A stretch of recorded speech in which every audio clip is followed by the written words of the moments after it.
Hi everyone! This tutorial is on a teeny tiny Anna dress from Frozen. I made it as a gift for a newborn baby. I started out with this basic newborn dress pattern. I will link in the description where I got it from.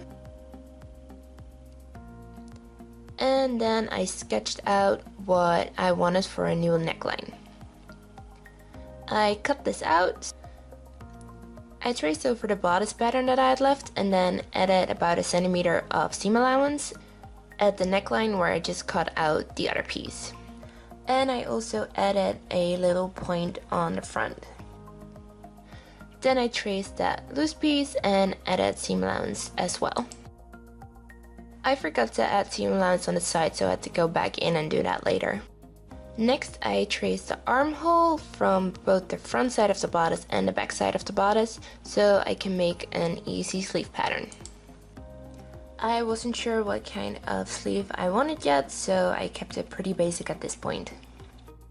Then I cut out 2 front pieces and 4 half back pieces, so I could line it. Because this is a gift, I want the inside to look just as good as the outside. I decided to recut both the front piece and the back piece for my lining with some extra seam allowance in the armpits.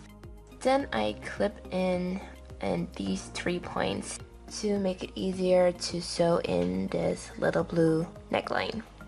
I first sew from the shoulder seam to the first cut that I made. Then I sew from that cut to the middle seam, etc. Then I pin down my seam allowance so I can top stitch everything in place. For the embellishments, I traced out roughly how I wanted all the flowers to be with some chalk. And I first tried it out with fabric paint, but this fabric wouldn't hold it. So after trying it out in the wash, most of it came off and I ended up embroidering it. I didn't have pink embroidery thread, so I actually just used machine thread. It's easiest to finish embellishing your front piece and then assemble it. So put your back pieces on it and sew close the shoulder seam right sides together. Next, I hemmed my little sleeve pieces by zigzagging it. Then I pinned my little sleeves onto the bodice, again right sides together, and sew those in with a straight stitch. Next, I put the lining on top of the bodice, right sides together.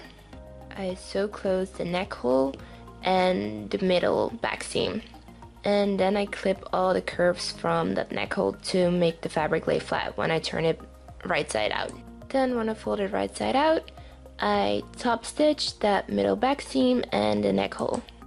Next, I pin the seam allowance from my lining around the armhole to the inside so I can top stitch from the outside and catch the lining. I made sure to base stitch this before I actually sewed it because it is very tricky with all the tiny parts. Next, I took some snap buttons. I just pushed them in with these pliers and I put them in only 1 layer so I can make sure that you won't see them on the outside. But you can also use regular buttons or Velcro or whatever closing you would like. I cut out a long rectangle for the skirt out of dark blue fabric. I mark out at about 8 centimeters and then sew the bottom close up until that point. And then I hem the bottom of the dress by just folding it over twice. I originally planned on gathering the skirt, but last minute I decided to gather it. I'll put a tutorial in the description. And pin it evenly to the outside of your bodice, so right side to right side on the outside fabric. When you sew this with a straight stitch, make sure you do not catch the lining fabric. And then lastly, fold in your lining, that 1 centimeter, pin it to your bodice and top stitch everything in place. And because I was running out of time, I didn't film me hand sewing the soutache braid onto my dress. And it's done! Ready to be worn by the little princess when she's born. Thank you for watching. I hope you enjoyed this tutorial. If you want to see more, you can subscribe to my channel. And if you want to see pictures of my costumes, you can check out my Facebook and Instagram.